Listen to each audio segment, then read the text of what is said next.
డబ్బు, అనారోగ్యం, ఉద్యోగం, వ్యాపారం, అప్పులతో బాధపడుతున్నారా? మీకోసమే లాంచ్ యువర్ ఫ్యూచర్ ప్రోగ్రామ్.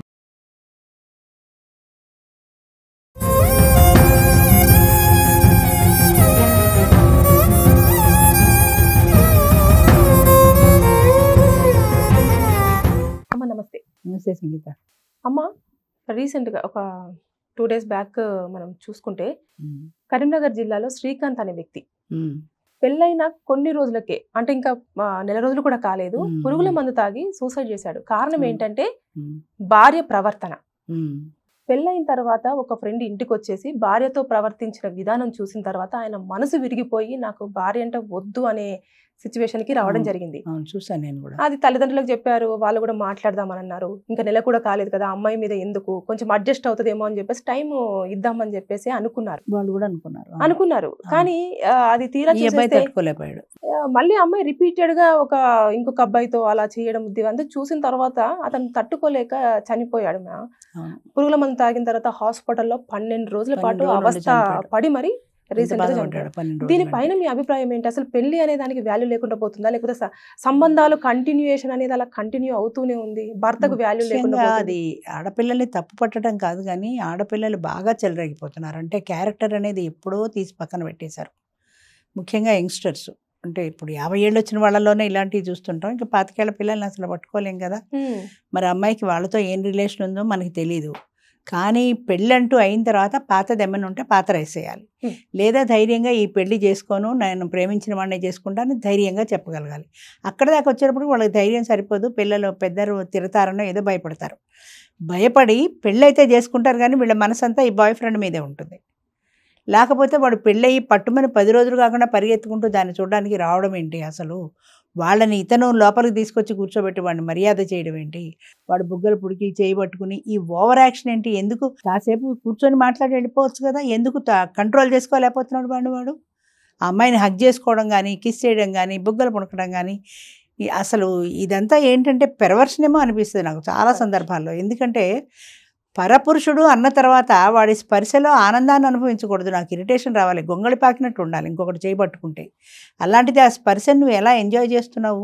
పెళ్ళి అయిపోయిన తర్వాత వాడు వచ్చాడు అనుకో, వాడికి నువ్వు వార్నింగ్ ఇవ్వాలి కదా, నువ్వు వెళ్ళిపో నా ఇంటి ఛాయలకి ఎప్పుడు రాకని. నీకు కూడా ఇష్టం కాబట్టి వాడు వచ్చి ఇంత శృతి మించిన పనులు చేస్తున్నాడు. అత్తారింట్లో ఉండి మొగుడు ఎదురుగుండా ఉండి ఇన్ని చేయాలంటే అమ్మాయికి ఎంత ధైర్యం ఉంది? పైపొచ్చి ఇంకా భర్తను కూడా అడగడం, నా ఫ్రెండ్ వస్తే నీకేం అభ్యంతరం లేదు కదా అని, అతనితో ఫ్రీగా ఉంటే నీకేం అభ్యంతరం లేదు కదా అని.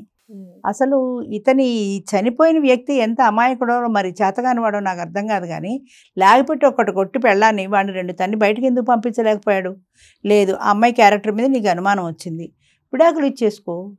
దానికోసం జీవితాన్ని పాడు చేసుకుంటే ఏముందమ్మా? అది పిరికితనంతో చేసే పని తప్ప. నీ తల్లిదండ్రులకు చెప్పి, అక్కకి చెప్పి, ఇంతమందికి చెప్పాడు, వాళ్ళు కూడా ఇంత వేడి మీద వద్దు, నువ్వే ఏదో అభాండాలు వేసావంటావు, కొన్నాళ్ళు ఆగని వాళ్ళు కూడా ఏదో శాంతపరచడానికి ప్రయత్నించారు. కానీ అంతటితో ఆగకుండా ఇంత ఫ్రస్ట్రేషను, ఇంత ఆత్మహత్య చేసుకునే పరిస్థితి ఎందుకు రావాలి? నీకు ఇష్టం లేకపోతే వదిలేసాయి. ఆ అమ్మాయి క్యారెక్టర్ మంచిది కదా, నీకే తెలుస్తోంది కదా. అంటే మళ్ళీ ఏడ్చుకుంటూ ఇంట్లో ఫంక్షన్ ఉంది, ఇట్లా దేవుని చేసుకుంటున్నాము రండి అని పిలవడం జరిగింది కదా, దాంతో మళ్ళీ ఆ అబ్బాయి మళ్ళీ మరి బుద్ధి ఉండాలి. వెళ్ళాడు అనుకో, మళ్ళీ ఆ రాత్రికి అక్కడ ఉన్నాడు. రాత్రికి నీకేం పని అక్కడ? అసలు అక్కడ ఉండాల్సిన అవసరం ఏముంది? సాయంత్రం ఫంక్షన్ చూసుకొని వెనక్కి వచ్చేయచ్చు కదా. మళ్ళీ రాత్రి వాళ్ళ భార్యాభర్తల మధ్య ఏం గొడవ జరిగిందో తెలియదు. వీడు మానమన్నాడో, అది మానందో, లేదా వాళ్ళే నాకు ఇష్టమని చెప్పిందో, ఏం జరిగిందో అదైతే మనకి తెలియదు. తెల్లారి పొద్దున ఇంటికి వచ్చేసాడు, తాగేసి చచ్చిపోయాడు. అది ఇప్పుడు ఎంత ఏడిచినా ఆ పిల్లలకి వాళ్ళ గర్భశోకం ఎక్కడ పోతుంది? పిల్లాడు బతికి వస్తాడా వాళ్ళకు?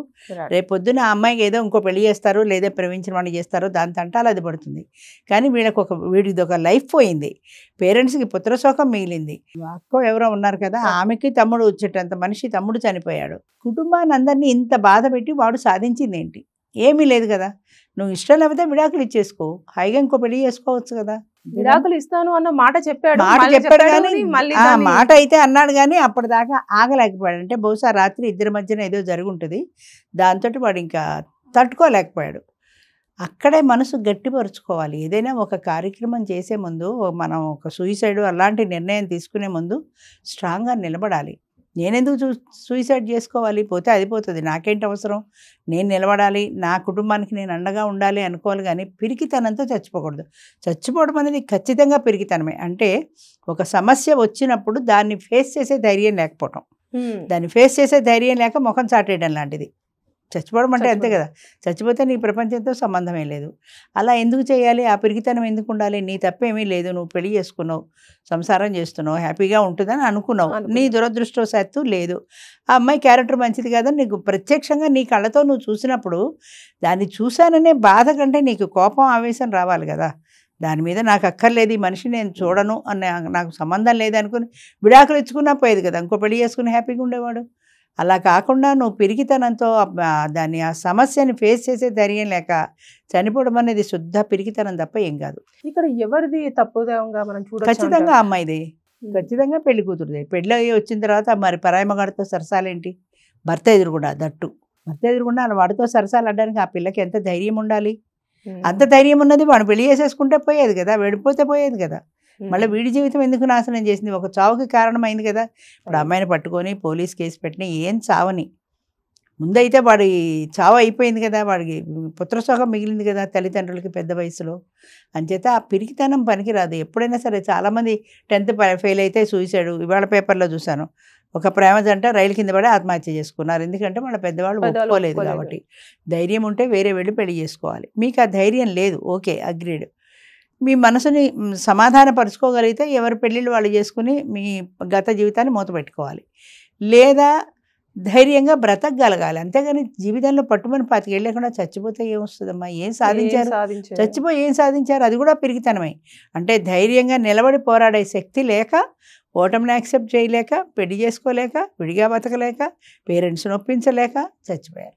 చచ్చిపోయి ఏం సాధిస్తున్నారు? చచ్చిపోతే జీవితంలో ఎవరైనా సరే ఒక విషయంలో మనం ఓడిపోతే బ్రతుకుంటే కదా మళ్ళీ ప్రయత్నం చేసి గెలిచే అవకాశం ఉంటుంది. 10th క్లాస్ పోయింది, చచ్చిపోతే ఏం చేస్తావు? బతుకుంటే ఇంకోసారి కట్టుకుంటావు, పాస్ అవుతావు. చచ్చిపోతే అసలు జీవితమే పోయింది కదా. అంచేత పిరికితనంతో చేసే పని ధైర్యం ఉండాలి దేనికైనా సరే. చాలా కష్టం అనిపించవచ్చు, నీ మనసుకి తట్టుకునే శక్తి లేకపోవచ్చు, కానీ నీకు నువ్వు స్ట్రాంగ్గా నిలబడాలి. అది ఇలాంటి సిచ్యువేషన్స్లలో పేరెంట్స్ సపోర్ట్స్ ఏ విధంగా ఉండాలంట? అవును, అది కూడా చాలా అవసరం. ఎందుకంటే ఇప్పుడు పరీక్ష పోయిందనుకో, ఆ పిల్లాన్ని ఇంకో 2 తిరిగితే వాడు ఇంకా సూసైడ్ చేసుకోవాలన్న కోరిక ఇంకా వాళ్ళలో పెరుగుతుంది. పోతే పోయిందిలే వెధవ పరీక్ష, మళ్ళీ పరీక్ష కట్టుకుందు కానీ, ఆఫ్టర్ ఆల్ జీవితంలో పరీక్ష ఒక పార్ట్ మాత్రమే కదా, నేను ట్యూషన్ పెట్టిస్తాను, ఏ సబ్జెక్ట్లో పోయిందో ఆ సబ్జెక్ట్ మళ్ళీ కట్టుకో, పాస్ అయిపోతావు. ఇది పరీక్ష విషయంలో తీసుకుంటే వెరీ సింపుల్. లైఫ్ విషయంలో కూడా అంతే. పోలేరా అమ్మాయికి విడాకులు ఇచ్చేసి ఇంకో పెళ్లి సంబంధం చేస్తాం, ఇది ఒకటేనా ఏంటి? అలాంటి పిల్లతో నువ్వు జీవితం అంతా ఎలా సంసారం చేస్తావు? వదిలేసి ఇంకో సంబంధం చూసుకుందాం, నీకేంటి, రాజు ఎలా బతుకుతావు అన్న ఎమోషనల్ ఒక ధైర్యం కనుక వాళ్ళు ఇవ్వకపోతే, అది వాళ్ళు తిట్టుండొచ్చు, తిట్టలేదో మనకి తెలియదు అనుకో, ఆ సమయంలో ఏ ఓదార్పు అయితే కావాలో ఆ ఓదార్పు పేరెంట్స్ నుంచి ఆ పిల్లాడికి తప్పనిసరిగా రావాలి. అలాంటి సిచ్యువేషన్లో నీకు మేము ఉన్నాం అండగా అన్న భరోసా కావాలి. నా పేరెంట్స్ ఉన్నారు, నాకేంటి అనే ధైర్యం రావాలి. ఎవ్వరూ లేకపోయారు, ఒంటరిగా అయిపోయాను, అందరూ నన్నే పాయింట్అవుట్ చేస్తున్నారు, నన్నే తప్పుపడుతున్నారు, నన్నే ఉండమంటున్నారు అనే ఈ ఫ్రస్ట్రేషను, ఈ బాధ ఉందే, ఆ బాధలో ఆ అబ్బాయికి ఆ క్షణికావేశంలో ఎందుకు వచ్చిన జీవితం, చచ్చిపోతే రేటు అని అనిపిస్తుంది. కానీ ఆ క్షణంలో నువ్వు తట్టుకొని నిలబడితే, నీ పేరెంట్స్ నేనేం కొట్టలేదు, తిట్టలేదు, కొద్ది రోజులు ఓపిక పట్టుదాం చూద్దాం నాయన అన్నావు. ఓపిక పట్టలేకపోతే నువ్వు డైరెక్ట్గా మాట్లాడచ్చు కదా, నేను వెళ్ళొచ్చాను ఇలా ఇలా అంది, నేను అరక్షణం కూడా ఓపిక పట్టను, అది నాకు అక్కర్లేదని నీ పేరెంట్స్తో ధైర్యంగా చెప్పుకోవచ్చు కదా. వాళ్ళు నిన్నేం అంటలే కదా, అది చెప్పుకుంటే కనీసం బతుకుండేవాడు కదా. అది నాకు అక్కర్లేదని చెప్పేయచ్చు కదా. నువ్వు సర్వస్వతంత్రుడివి. అలా ఇలా తప్పు చేసింది నాకు ఎలాగో పుట్టింటికి వెళ్ళిపోయింది, దాన్ని తీసుకురావద్దని నీ అత్తారితో ఎందుకు మాట్లాడలేకపోయావు ధైర్యంగా? మీ అమ్మాయి ఇలాంటి పని చేసిందని దాని సమక్షంలో వాళ్ళకి ఎందుకు చెప్పలేదు? వాడు ఎవడో వచ్చాడు ఇలా సరసాలాడుతున్నాడు మీ కూతురుతో, నాకు ఇది ఇష్టం లేదు, నేను ఏలుకోను అని చెప్పేసి వచ్చినా పోయేది.